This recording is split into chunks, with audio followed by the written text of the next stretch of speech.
All right. Hello, everybody. I hope this video finds you doing well. I'm coming in to do a little bit of a different type of video or address a little bit of a different type of topic here. So I've been really dialed into the meta conversation as it's been happening regarding the SARS-CoV-2 virus, and especially the conversation that's been happening between the kind of Dark Horse podcast group, which kind of includes the physicians from the FLCCC, Dr. Corey, and a whole bunch of physicians, a network of physicians that are bringing different types of ideas to the table with regards to how to handle and move forward with the virus. And so I'm not going to give any advice, and none of this is advice here. None of this is nothing but just sharing information. And I'm going to be reading from a long paper here that was just released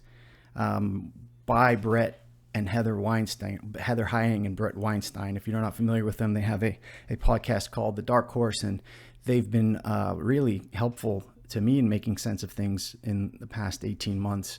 I don't think I've missed a single one of their podcasts, and they've recently got into a back and forth with Yuri Deigin, who is I believe some sort of a data scientist. I don't know exactly, but he was just on Rebel Wisdom, and there's this discussion about a lot of different things. And I don't know if this will be, I'm not going to monetize it. This will be censored or whatnot. But the question of ivermectin, its usefulness, its efficacy, and its safety, as well as the vaccines, and a lot of different questions spiraling around, and a lot of disinformation, misinformation, just polluted informational landscape out there. So Heather and Bret, they just released a pretty lengthy paper entitled, oops, I just lost it here, On Driving SARS-CoV-2 Extinct. So I'm going to read it in its entirety. I'm going to attempt to here.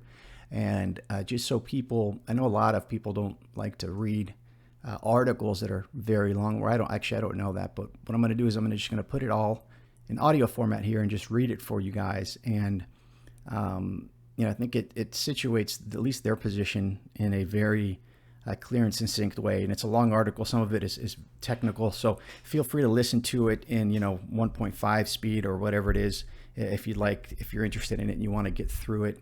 And again, I'm not giving any advice here. I am just presenting material that I feel is important, and I think it's not something that I directly talk about usually on my channel and the videos that I do speak about it sometimes and indirectly in the conversations that I have.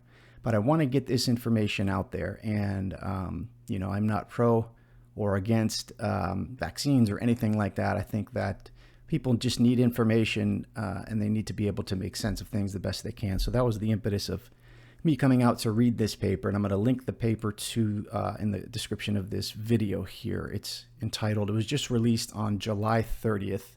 It's a new platform called Natural Selections that I think Bret and Heather are putting out, and this is their first paper, and it's rather long, but we're going to go through it here. And if this is something that interests you, I hope you appreciate it and you like it. I'll link to their podcast as well. They've been right on a lot of things, which is something that you have to use, in my opinion, to determine on how much trust and faith you put in the information that they're presenting. Doesn't mean that they're going to be right always, but the track record is something that's important to me. Again, this is not medical advice or anything like that. This is just me reading from this paper for the purposes just to get this informational material out to people that are interested in it. So without further ado, I will just kind of get into it here. Let me move myself out of the way. All right, so the paper again is entitled On Driving SARS-CoV-2 Extinct, Why We Need a Multi-Pronged Approach, released on July 30th.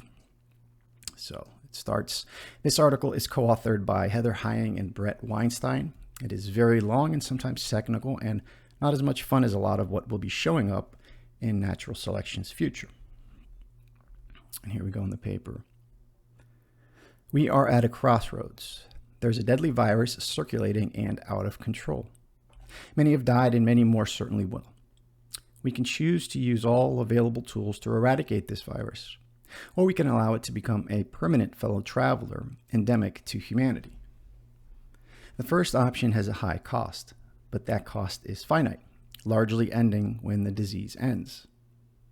The second option is much worse. To the cost that we have already paid, add a continuing pattern of suffering and casualties going forward indefinitely. This toll is incalculable. Some have argued that it is already too late, an evolutionary hazard we warned about early in the pandemic, but we have yet to see a compelling argument to support this belief, and until such a case is made, we, together, are morally obligated to pursue the eradication of COVID-19. If we are interested in minimizing harm from SARS-CoV-2, we need to use prophylaxis to force extinction. Prophylaxis refers to action taken before exposure to prevent an event. A condom is a prophylaxis against pregnancy. Doxycycline is prophylaxis against malaria. Vaccines and repurposed drugs such as Ivermectin have both been presented as prophylaxis against COVID-19. In order to clear our planet of SARS-CoV-2, we need safe and effective prophylaxis distributed so widely that it drives the virus to extinction. How we do this is up for debate, and of course there will be disagreement along the way. Some people, including the authors of a recently published Quillette article, see one and only way forward: vaccination of every person with access to currently authorized vaccines. Other people, including ourselves, believe that the current vaccines, which are non-sterilizing, cannot quickly reach the entire world and provide only narrow, short-lived immunity, cannot accomplish the goal, not even in principle. Any viable strategy for extinguishing SARS-CoV-2 in the near term must therefore include effective prophylaxis beyond the current crop of authorized vaccines.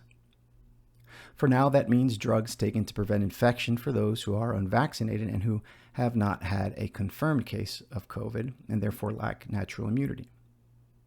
It may also require prophylactic medicine for vaccinated people, as fading vaccine-induced immunity and new variants evolving in response to the vaccination campaign render the current vaccines ever less effective. This is a departure for us, running exactly counter to our typical expectations. Ordinarily, we are enthusiastic about vaccines and decidedly skeptical about pills. On this issue, though, with these vaccines, our position has flipped. There are several reasons for this. The novel and non-sterilizing nature of the vaccines being deployed, the potential for perverse incentives involved in a vaccine-only strategy, emerging concerns about vaccine safety, and the logistical reality that vaccines alone cannot and will not get the job done. In addition, the most promising prophylactic medicine is also extremely well known, with a 4-decade-long and unusually clean global safety record. This reasoning is discussed in episode 87 of our podcast. Our position is very simple, but it's not simplistic, as those who caricature us would have you believe. We are neither knee-jerk opponents of the COVID vaccines or knee-jerk supporters of promising reported drugs like IVM. We want access to data and evidence with which to scientifically assess the situation, rather than pre-digested bites of politically motivated conclusions that serve to polarize rather than inform. Our simple position is this: we advocate using every sufficiently safe tool at our disposal to drive COVID-19 to extinction, whether it is profitable or not. The alternative to success is unthinkable, and we cannot fathom a reason not to wield all useful weapons in this fight. The clear failure of informed consent and a pharmaceutical safety system riddled with perverse incentives is our chief complaint. Regardless of where you land on issues of vaccines and prophylactics, we should all be unified in the goal of eradication. And to that end, the public deserves to be party to open, transparent, and honest scientific discourse regarding this virus and our way through it. In pursuit of that goal, we have worked diligently throughout the pandemic to communicate what we know, what we think we know, and where we think the public is being misled. We have also been careful to correct our own errors when we have made them. Those who have followed us have been far ahead in recognizing the potential utility of masks in preventing infection, the recognition that outdoor environments are safe and protective from COVID, the importance of vitamin D and the hazard of D deficiency for people living in high altitudes, for example, the hazard of enclosed spaces and virally saturated air, the hazard of obesity and other comorbidities, the narrowness of vaccine-induced immunity compared to the robust immunity generated by infection, the long-term danger of COVID even in those with few symptoms, and the possibility that vaccines and relaxed safety standards would together select for viral variants that would increase the risk of breakthrough cases. The article that follows is in keeping with our mission of following evidence and deriving robust conclusions, even when that puts us at odds with the current conventional wisdom. The observation that conventional wisdom has radically shifted many times during the pandemic should make the value of such a commitment clear. We invite skepticism. In fact, we require it. It is an essential mechanism for challenging ideas, identifying errors, and furthering collective knowledge. Organization of this essay. We have come under intense fire of late. Not only for our logic and science, our motives and ethics have also been impugned. We feel that these critiques are not just uncareful and unjustified, but ominous and ultimately counterproductive to overcoming the immense challenges that we face. We are motivated by a strong desire to minimize human suffering from COVID, as we know are many of our critics. That is defense enough for what we are attempting to do. We disagree with our critics on the interpretation of the available evidence and are making a case that the conventional wisdom is wrong. Not only is that morally defensible, it is morally required. And the degree with which our most prominent critics have transparently stumbled in responding to us is a powerful evidence that what we are told is quote-unquote settled science is anything but. The first draft of this essay responded to many of the inaccuracies in the Quillette article, Berlinski and Deigin 2021. In the intervening weeks, however, we have opted to instead focus on defending science and reason because in the end, this is what really matters. As we have removed many, but not all, of the explicit corrections to that essay, the new organization bears explanation. Our stated goal is to figure out how best to eradicate SARS-CoV-2.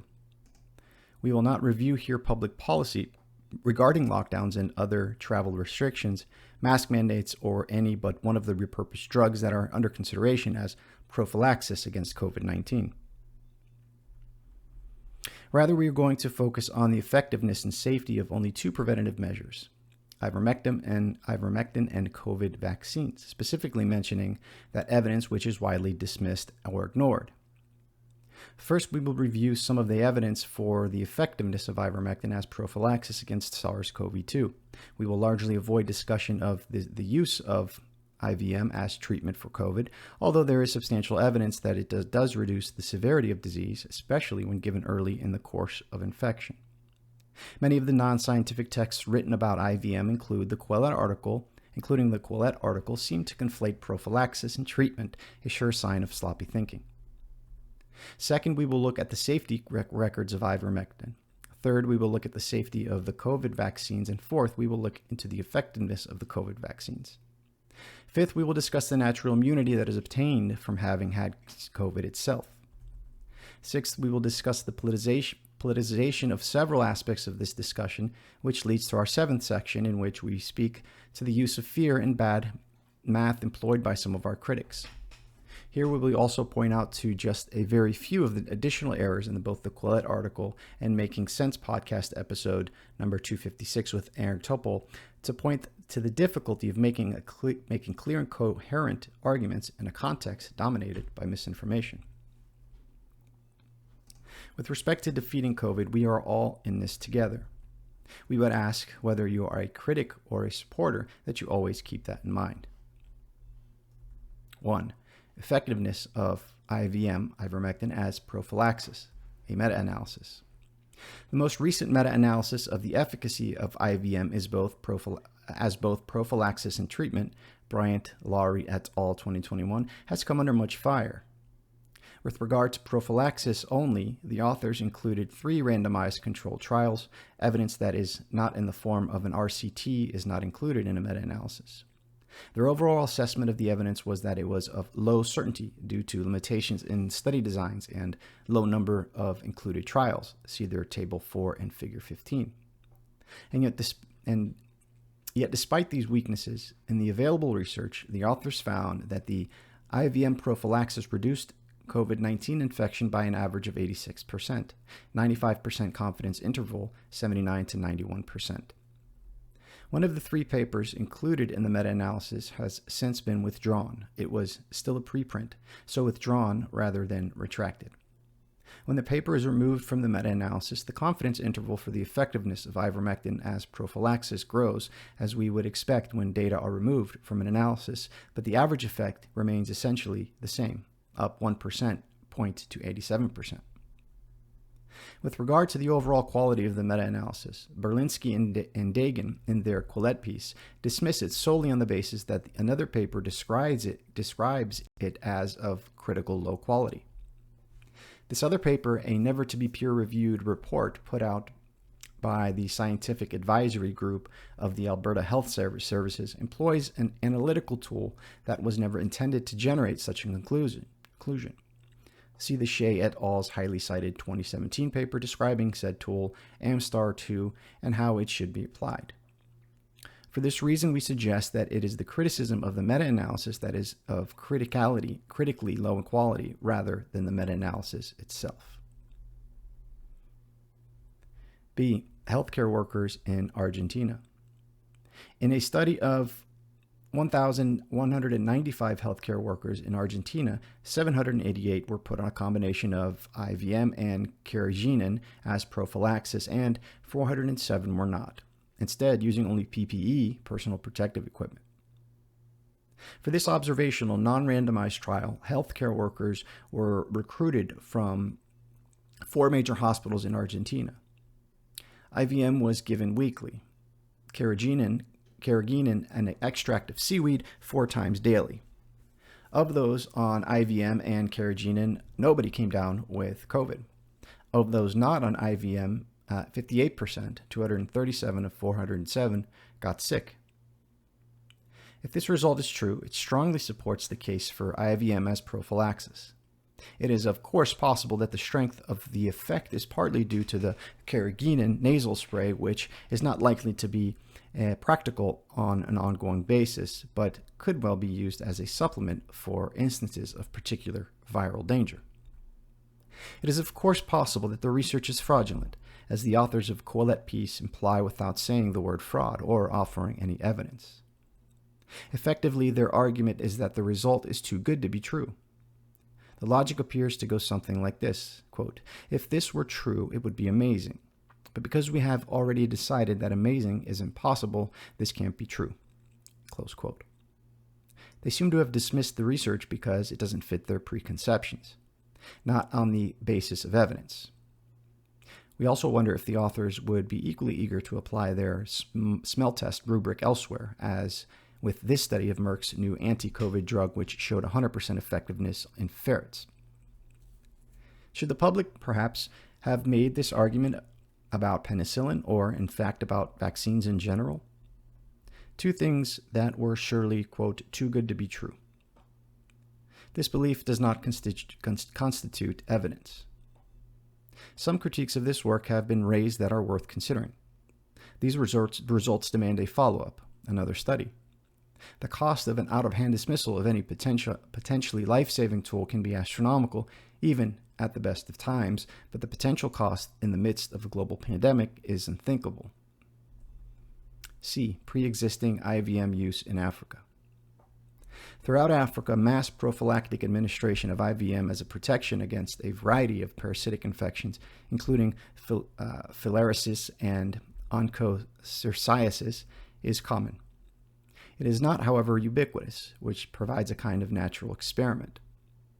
If IVM is an effective prophylaxis against COVID, we should expect to see lower rates of COVID in those countries which mass administer IVM prophylactically than we do in those countries which do not. We discussed this in live stream number 80 of Dark Horse. Two sets of researchers approached this question independently and came up with very much the same answer. In those African countries whose people were already on prophylactic regimens of IVM before the pandemic, the incidence of infection with SARS-CoV-2 was lower than those African countries with no pre-existing IVM prophylaxis protocol. Guerrero et al. 2020, Helwig and Maya 2021. As the latter state in their abstract, quote, "Here we show that countries with routine mass drug administration of prophylactic chemotherapy, including ivermectin, have a significantly lower incidence of COVID-19. Prophylactic use of IVM against parasitic infections is most common in Africa, and we hence show that the reported correlation is highly significant both when compared among African nations as well as in a worldwide context." D. Ivermectin rollout in India and elsewhere. Similar kinds of evidence can be found in India. We discussed this in Dark Horse Livestream 83. COVID cases and deaths differ between Indian states that aggressively distribute IVM, example Uttar Pradesh, versus those states that do not, example Maharashtra. This is not peer-reviewed work, but rather graphs compiled by data scientist Juan Shami using publicly available data at api.covid19india.org. Most recently, Kami reports that Uttar Pradesh, with an active IVM distribution program and 17% of India's population, had less than 1% of cases nationwide and 2% of deaths in the last 30 days. In the same time period, Maharashtra, which uses IVM far less and has 9% of the country's population, had 18% of nationwide cases and 50% of deaths. In summary, an Indian state with an active IVM program had far fewer cases and deaths than expected given its population. A state with a less aggressive IVM program had far more. That said, the state of Maharashtra filed an action with the Mumbai High Court to add IVM and vitamin D as prophylaxis against COVID, but the government replied that because IVM has already listed under the treatment protocol, no change is warranted. This suggests a critical misunderstanding of the difference between prophylaxis and treatment. While hardly a traditional scientific approach, scrolling through Kami's Twitter feed or going to his website reveals ever more evidence of a similar sort. The Indian states of Karnataka, Uttarakhand, and Goa all show precipitous declines in cases and fatalities over the widespread adoption of ivermectin. The same is true in Panama and Mexico. And in a comparison between Delhi and London, both of which are battling the Delta variant and which had an identical number of cases per capita on June 1st, Delhi using IVM showed an 88% drop in cases by the end of June, whereas London using vaccination showed a 392% increase. If the only evidence we will accept is large-scale, randomized controlled trials, the deck is inherently stacked against older, better understood drugs due to the massive expense of such studies, a cost borne by manufacturers who, for obvious reasons, prefer to run trials on drugs that might make money. One solution in this case would be to take advantage of the fact that ferrets, which have similar ACE2 receptors to humans, contracts and transmit COVID when in close contact, just as the molnupiravir trial above did. Prophylactic IVM could be tested in ferrets comparatively cheaply. Evidence for the prophylactic effectiveness of IVM against COVID comes from meta-analysis of RCTs, healthcare workers in Argentina, pre-existing chemoprophylaxis with IVM across Africa, and rollouts of IVM in several Indian states. Even the Wall Street Journal has published an op-ed with reference to further evidence of its effectiveness. Is it possible that all of these disparate sources of signal are wrong? Yes, it is. But when multiple kinds of evidence converge on a pattern, that means more than when only one kind of research repeatedly finds the same thing. We have nothing to lose by taking this evidence seriously and pursuing a greater understanding of IVM. We have a very great deal to lose by failing to do so. 2. Safety record of IVM. IVM, due to its efficacy against a broad range of pathogens and parasites, has been deployed across continents under myriad conditions and has a decades-long safety record. It is on the WHO's list of essential medicines, which the WHO describes as a quote, core list of minimum medicine needs for a basic healthcare system, listing the most efficacious, safe, and cost-effective medicines for priority conditions, close quote. It has saved countless lives and restored the lives of many more to health. Here is a paragraph from a well-respected team of scientists published in 2010. Shakur et al. 2010, we have left in their originally numbered references, hot linked to the primary sources. Quote, Ivermectin has a wide anti-parasitic activity with long veterinary use. When IVM's activity against Onchocerca volvulus was discovered, it was licensed for human use and was used in mass drug administration programs to control river blindness. It was administered to more than 80 million adults and children. The drug has proven to be safe. Doses up to 10 times the approved limit are well tolerated by healthy volunteers. Adverse reactions are few and usually mild. IVM is also used against other human parasites, including strongyloids and scabies. And here's a paragraph, that was the end of that quote, and here is a paragraph from the provocatively titled paper, quote, Ivermectin Panacea for Resource-Poor Communities. Published in 2014, the year before the Nobel Prize in Physiology or Medicine was awarded for the discovery and development of IVM, this paper notes the following, quote, new uses for it are identified regularly, including possible antibacterial, antiviral, and anti-cancer potential. Hundreds of millions of people are taking IVM to combat various diseases and afflictions, and mass administration of IVM in polyparasited poor communities around the world is increasingly recognized as a mechanism to easily and cost-effectively improve overall health and quality of life for everyone.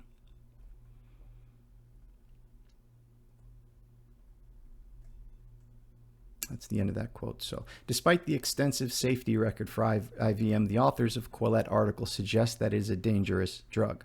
Specifically, they argue that IVM A causes testicular dysfunction, B is known teratogen, and C has been linked to serious neurological adverse events.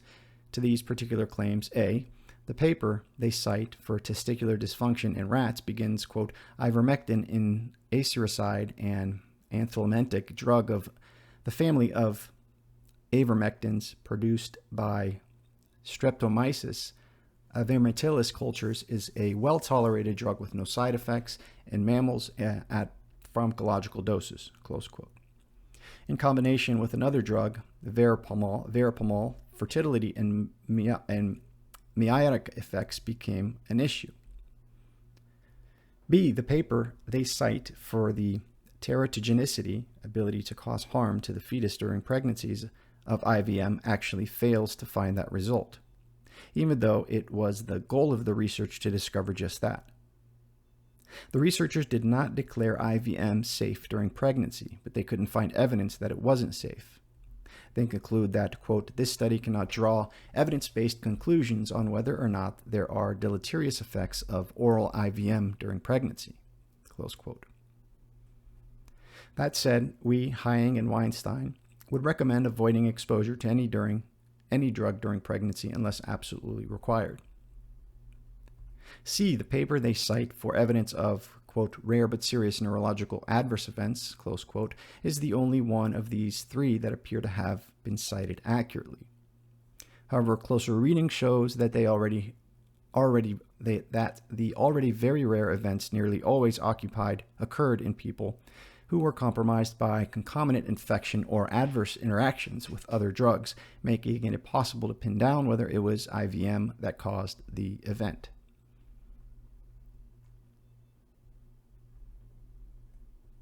In this massive review, there's a link, of available literature on the safety record of IVM collected over 6 months in 2020 to 2021 with the explicit aim of conducting, quote, an extensive analysis of IVM safety in human beings, close quote, The author Jacques Descotes, MD, PharmD, PhD, and Professor Emeritus of Toxicology, concludes that, quote, the safety profile of IVM has so far been excellent in the majority of treated human patients, so that IVM human toxicity cannot be claimed to be a serious cause of concern, close quote. The authors of the Quillette article are questioning the safety of IVM, but pushing the story that the COVID vaccines are inherently safe. Given the historical record that is available for each of these treatments, their position seems backwards to us. We have an abundance of evidence with respect to the safety of IVM, but very little regarding the safety of novel vaccines, COVID vaccines. This is a simple and unavoidable reality owing to the newness of the COVID vaccine technology. Note an inherent flaw in the COVID vaccines themselves. Truth and clarity are important. Let's speak to vaccine safety next.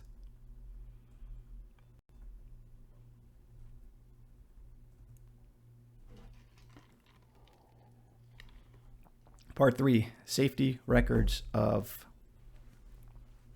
the jab.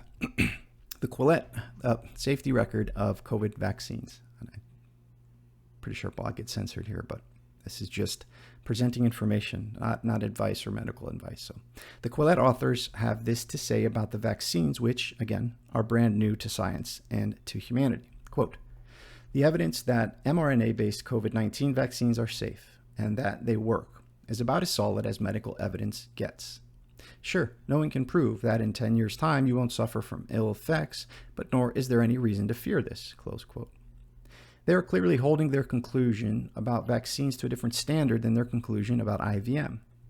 This is a chronic double standard seen broadly across the discussion of COVID treatments and preventative measures. As we have been saying before, the novel coronavirus vaccines were rolled out. We truly hope that they are as miraculous and safe as the authorities would have us believe. But hope is no replacement for evidence. Here are 3 lines of evidence that suggest that the COVID vaccines are not as harmless as we have been told. A, assessment of deaths in VAERS, B, Bell's palsy, and C, myocarditis and pericarditis. A, assessments of deaths in VAERS. First, an assessment of deaths reported in the Vaccine Adverse Events Reporting System, VAERS, database. Much has been written about the unreliability of VAERS, given both the ability of anyone to enter events into the system and the clunky and difficult to use nature of the interface. As a result, the observation that there are far more deaths recorded in VAERS from COVID vaccines since their rollout than from all other vaccines combined in the last 30 years has been downplayed in the media as well as by our government. This is a mistake. If we are to defeat COVID, protect the public, and maintain our ability to respond to future crises, we must know the truth. It is true, for instance, that a significant fraction of deaths reported in VAERS appears to be coming from outside of the U.S., which explains at least some of the discrepancy between VAERS numbers and those reported by the CDC. Undermining public trust has long-term and unpredictable consequences. In the short term, it is impossible to make informed and strategic decisions if you do not have information. McClellan et al. 2021 authored a paper, there's a link, still in preprint, that analyzes a sample, 15% of COVID vaccine death reports from VAERS. They have found that at least 67% of those reports were from health service employees reporting on behalf of patients, and a further 5% were from pharmaceutical employees. This suggests a certain level of rigor in VAERS reports. Further evidence that the adverse events recorded in VAERS are likely to be an undercount can be found in this report from 2010, Lazarus et al., which found that, quote, fewer than 1% of vaccine adverse events are reported, close quote.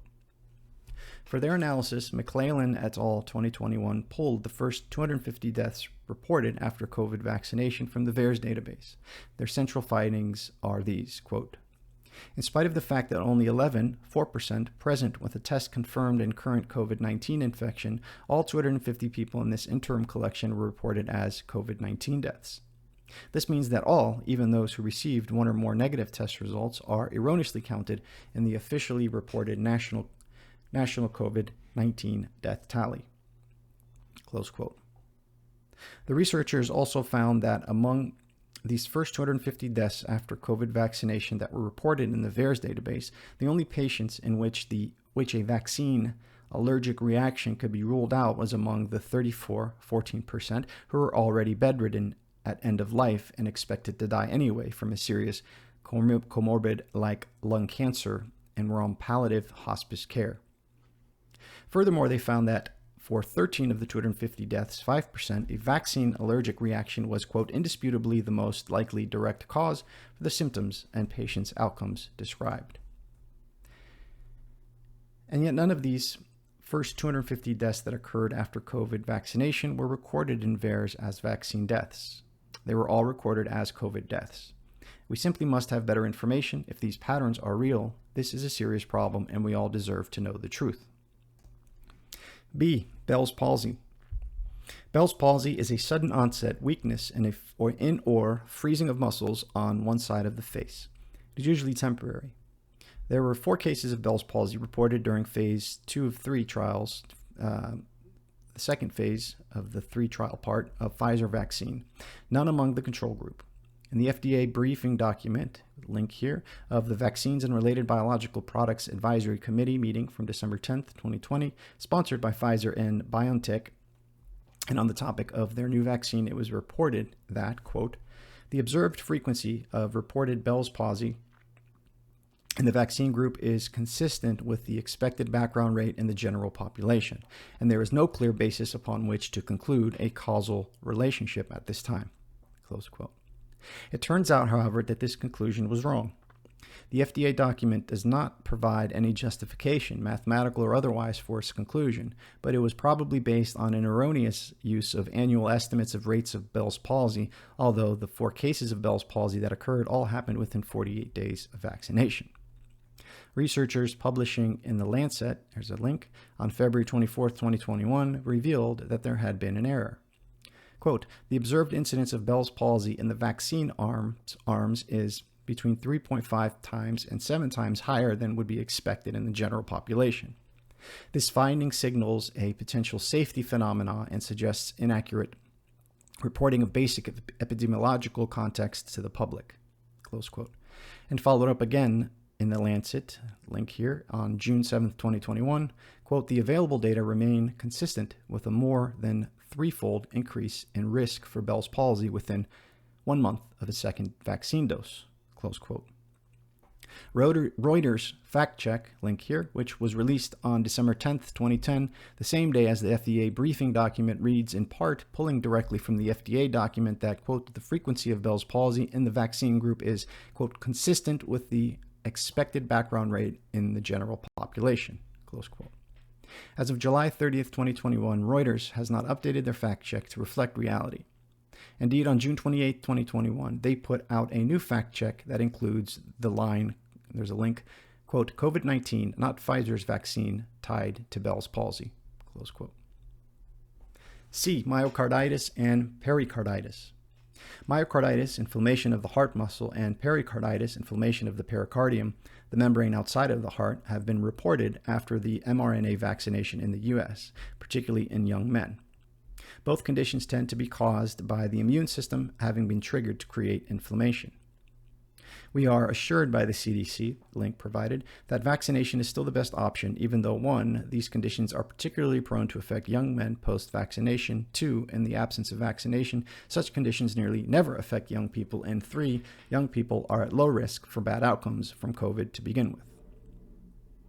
The CDC does grant, link provided, however, that, quote, the balance of benefits and risks varied by age and sex because cases of myocarditis were primarily identified among males under 30 years old, and the risks of poor outcomes related to COVID-19 increase with age, close quote. In plainer English, they are acknowledging that the risks from the vaccines are higher the younger you are, and the risks from COVID are lower the younger you are. Given all that we do not know, for many reasons, including among them that symptoms have been under or incorrectly reported, and corrections to the official records don't make it back to the people making decisions, it would seem foolish to employ a one-size-fits-all strategy on vaccine rollout when some demographic groups are simultaneously at higher risk from the vaccines and lower risk from COVID, especially if they have access to an effective prophylactic. Bell's palsy and myocarditis are not the only symptoms that have been noted post-vaccination. The OpenVAERS website, link provided, is easier to use than VAERS, but mirrors the data from VAERS and reports anaphylaxis, seizures, heart attacks, reproductive problems, blood clots and strokes, pain, mobility problems, rashes, tinnitus, dizziness, confusion, and memory issues post-vaccination are unfortunately abundant. Furthermore, given news, link provided, that the CDC won't be collecting some kinds of data anymore, e.g. mild infections of COVID in vaccinated Americans, what else are we missing? There are many indicators of both missing data and refusal to conduct careful analyses. What all of this means for certain is this: we need better data. In the meantime, we should act with caution and take these signs seriously. 4. Effectiveness of COVID vaccines. We are assured that the novel coronavirus vaccines are highly effective. Indeed, an oft-cited study, link provided, looked at the effectiveness of the 2-dose Pfizer vaccine in Israel, purports to find extremely high effectiveness against both infections and in breakthrough cases in reducing hospitalizations, severe disease, and death. But this analysis, link provided, published on Substack, points out that the math done by Haas et al. To arrive at their conclusion is in fact wrong math. It does not seem to be true that the risk of infection is far lower in vaccinated than in unvaccinated individuals. But if a person is both vaccinated and infected, the correct math reveals no reduction in deaths compared to being unvaccinated unless they are old. With regard to hospitalizations, the results are similar. Old people who are infected have somewhat lower hospitalization rates if vaccinated than if not. People aged 45 to 64 have a very slight reduction in hospitalization rates if vaccinated. On one hand, this is good news. The elderly are at the most risk for COVID-19 and also have the least to lose in terms of life expectancy should the vaccine prove less than perfectly safe. That the vaccine appears to do the elderly the most good makes getting vaccinated a very good choice for them. And the vaccine does appear to protect against infection across age classes, although the protection wanes, link provided, with each passing month. But the younger you are, the less risk from COVID you are, and the less benefit from the vaccine offers. This is unfortunate but true, and pretending otherwise serves neither individuals nor populations who are trying to remain healthy. Furthermore, there's the issue of the selective pressures exerted by vaccinating a population during a pandemic. Geert Vanden Bossche has been sounding the alarm on this for months, see e.g. this recent post, link provided, and his appearance on Dark Horse in April. The quote, imperfect vaccine hypothesis, close quote, is that non-sterilizing vaccines, that is, those that do not fully prevent transmission, have the potential to create new strains of the pathogen and increase mean disease virulence of the pathogen. Imperfect vaccines are predicted to create the perfect conditions for resistance to evolve to those vaccines. This is a particular risk during a pandemic, and this prediction provides yet another reason that it is imperative to seek out alternative prophylactic measures as a barrier to such evolved resistance. We have spoken about this several times on Dark Horse. The, quote, imperfect vaccine hypothesis, close quote, has been supported by mathematical models several times over. And in 2015, Reed et al., link provided, found experimental evidence of it in chickens. When chickens were immunized against Marek's disease with imperfect vaccines, the net effect was to, quote, vastly increase the amount of virus shed by virulent strains into the environment, close quote. As the title of the Reed et al. Paper simply and succinctly observes, quote, imperfect vaccination can enhance the transmission of highly virulent pathogens, close quote. In unfortunate service of the prediction that non-sterilizing vaccines promote the evolution of new variants, here is a longish quote, link provided, from an exhaustively researched Rounding the Earth newsletter from July 14th. Let us examine the specifics of the variants that have spread and caused trouble. All right, quote, the Alpha variant emerged in the UK in October, which was when Oxford AstraZeneca was holding vaccine trials there. The Beta variant emerged in South Africa and was first detected in December 2020 at the tail end of trials periods for both Oxford AstraZeneca and Pfizer vaccines. This variant carries 3 mutations in the spike protein. The Gamma variant was first detected in Japan, but soon after in Brazil, making the origin a little harder to determine. But since Japan has had far lower viral spread than Brazil, it makes most sense that Brazil was the source. Both Oxford, AstraZeneca, and Pfizer trialed their vaccines in Brazil. The Delta variant was first detected in India in October 2020. India hosted numerous vaccine trials, including one for Oxford AstraZeneca and one for Covishield.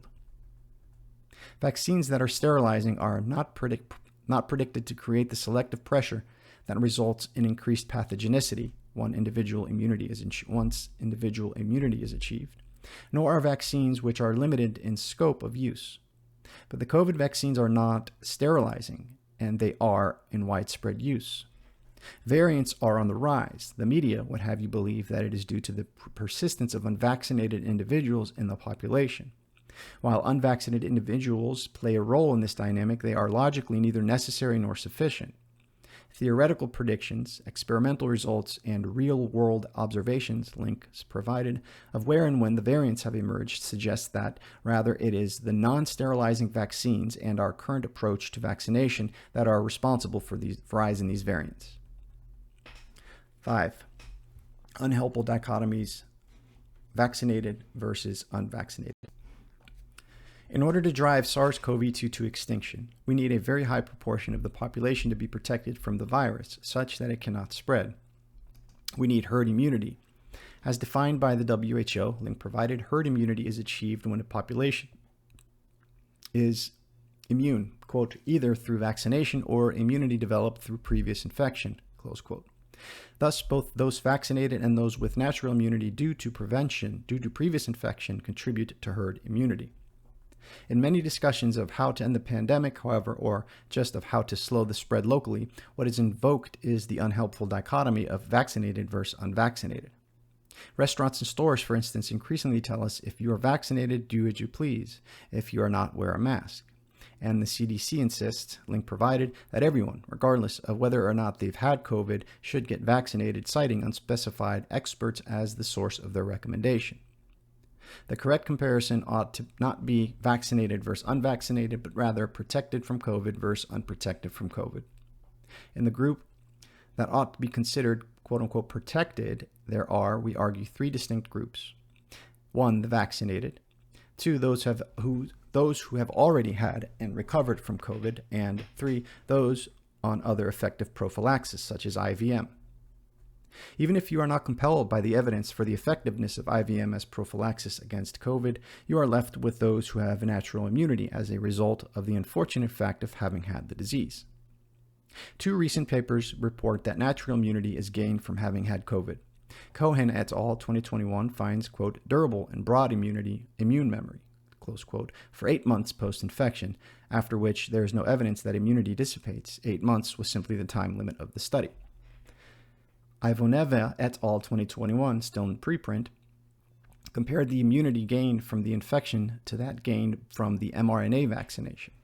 Across several different indicators of robust immune response, e.g. both increased numbers and activity of T, NK, and T cells, they found that infection with COVID provided far superior protection to being vaccinated with the mRNA vaccine. Links provided. Given this evidence, why are those who have recovered from COVID being strongly encouraged to get vaccinations which have elevated risk and no benefit to them? We posit that it is due to a simplistic, single-minded focus on one and only one solution to the pandemic: max vaccination. This position permits no nuance and allows no evidence. It cannot be defended from either an individual health perspective or a public health perspective. A defensible policy would at least exclude naturally immune people from the recommendation to get vaccinated and would make use of alternative prophylactic treatments for people beyond the reach of the vaccines. 6. Ivermectin message, science or politics. IVM has been in use for decades, given to hundreds of millions of people worldwide for a wide variety of conditions. It is not a, quote, veterinary deworming drug, close quote, as some claiming the mantle of science would have you believe. Such people are engaged in propaganda, not science, and theirs is a rhetorical trick to make you want to avoid IVM. The prospect of an alternative to vaccination that is safe and effective prophylaxis should be encouraging to people who rightly understand what a terrible affliction COVID is. This is a drug that has promise not only as prophylaxis but also as a treatment, something that vaccinated people with breakthrough cases should be interested in as well. Why, we must ask, are so many people so opposed? In 2012, ivermectin was, quote, found to be a highly potent inhibitor, link provided, of replication of the yellow fever virus. 8 years on, a systematic review, link provided, found that ivermectin was effective against a wide range of RNA viruses, including but not limited to the West Nile virus, dengue, Zika, and tick-borne encephalitis. Many of these diseases are on the upsurge, link provided, including West Nile virus in the United States. At the moment, though, using it for such diseases would be off-label use and thus dangerous, we are strongly told. Off-label use of drugs with established safety record is a long-standing practice. Why is there a campaign against the use of ivermectin in the face of a global pandemic? One answer can be found in this statement, link provided, from Malaysia's National Pharmaceutical Regulatory Agency. Quote, any self-medicating or off-label use of ivermectin could be dangerous and it could distract from the national COVID-19 immunization program, close quote. It is within the realm of possibility that the efficacy of ivermectin as prophylaxis is being shut down, not due to science, but to politics. Whatever the reason, the world seems to have been convinced that a, quote, vaccine-only strategy is the only way through this pandemic, even though no plan that plausibly links the current vaccines to the eradication of SARS-CoV-2 has ever been proposed. While we believe that ivermectin is an extremely promising candidate for broadening our approach to COVID, getting hung up on arguments about one drug or another is a distraction.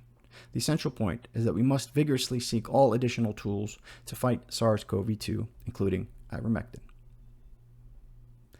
7. Bad numbers and flawed analysis, fact-checking the critics. COVID is a scourge of a disease, sparing no demographic completely. That said, it has long been recognized in both the scientific literature and the press that some people are at more risk than others. Old people are particularly susceptible. People with comorbidities are far more likely to get sick and die than those without. And children, while not immune, have been thankfully largely spared. Links provided.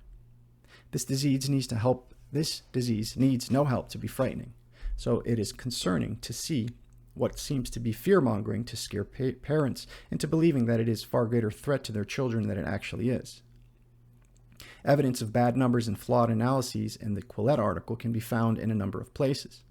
Here's but one example from the original posting of the article, quote, a retrospective cohort study published recently in Nature found that among 12,306 lab-confirmed pediatric COVID-19 patients in the United States, almost 18% needed critical care services and 4.1% required mechanical ventilation.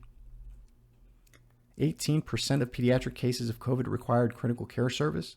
Wow, that number certainly made us do a double take, and of course, it is not true. The authors misunderstood the Nature article that they cited, links provided, for this claim. After commentators on the Quillette article noted that this was flat out wrong, the language was changed to this, quote, a retrospective cohort study published recently in Nature found that among 12,306 lab-confirmed pediatric COVID-19 patients in the United States, in the study cohort, the hospitalization frequency was 5.3%, with 17.6% needing critical care services and 4.1% requiring mechanical ventilation. This is certainly more accurate, but is still vague and misleading.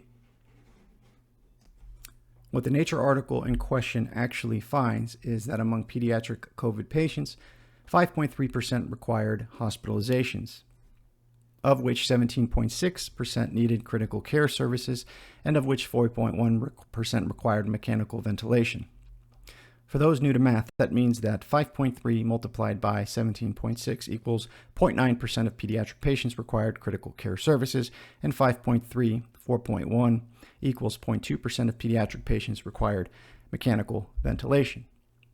Even a single child in such dire straits is a tragedy, but the number of children experiencing these awful outcomes is 20 times lower than the Quillette authors originally reported. The Quillette article by Berlinski and Deigin and the Sam Harris podcast with Eric Topol are riddled throughout with errors, oscillating between straw man arguments and outright misrepresentations. Dark Horse guest Steve Kirsch isn't a doctor, as claimed on the Making Sense podcast. Neither Kirsch nor Dr. Malone are with the Frontline COVID-19 Critical Care Alliance, as claimed in Quillette. The aforementioned FLCCC is not the same as, quote, America's Frontline Doctors, Making Sense, and none of those mentioned have claimed that people are, quote, secretly dropping like flies, close quote, from the vaccines, Quillette. Bret never said that a person with a headache is having, quote, is having mRNA go into their brain, close quote. Making Sense. Nor did he host an emergency podcast, Quillette, nor did he or his guests claim that ivermectin is 99% effective in treating COVID, Quillette. There are many more basic errors of fact, but you get the point. Neither of these critiques from the Quillette or Making Sense hold up to either journalistic or scientific scrutiny.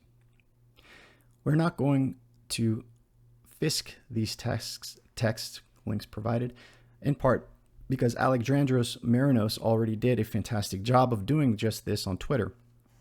Links to the Quillette thread and the Making Sense thread.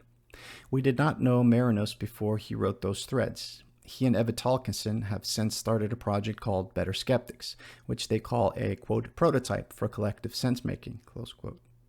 Their first project is aimed at evaluating the veracity of the 4 Dark Horse podcasts most relevant to the topics covered here.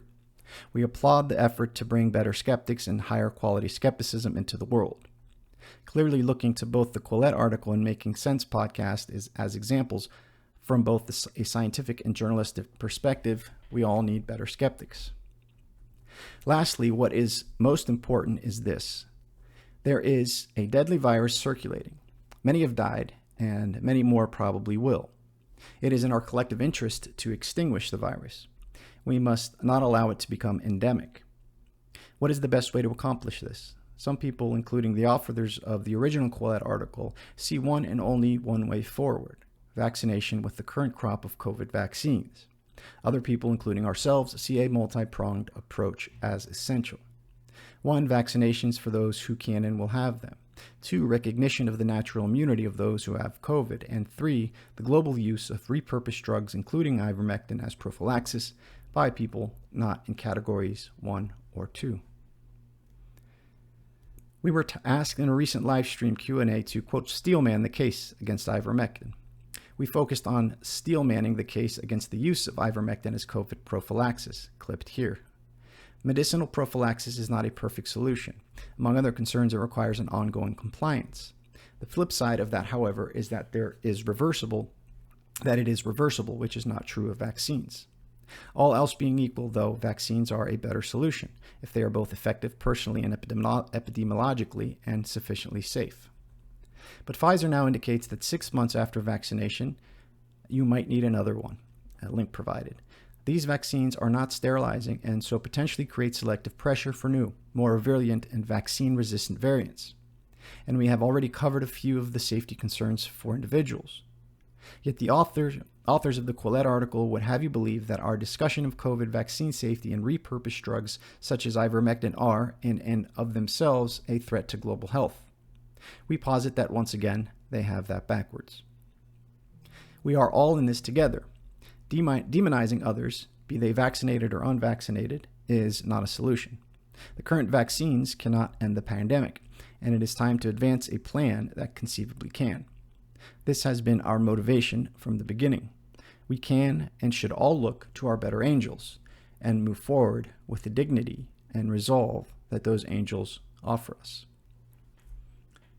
All right, if you are still with me, thanks for listening. Article linked with a few other links with some of the critiques of a lot of these positions I'll link as well. So thanks for listening, and I hope this video stays up. God bless. Bye.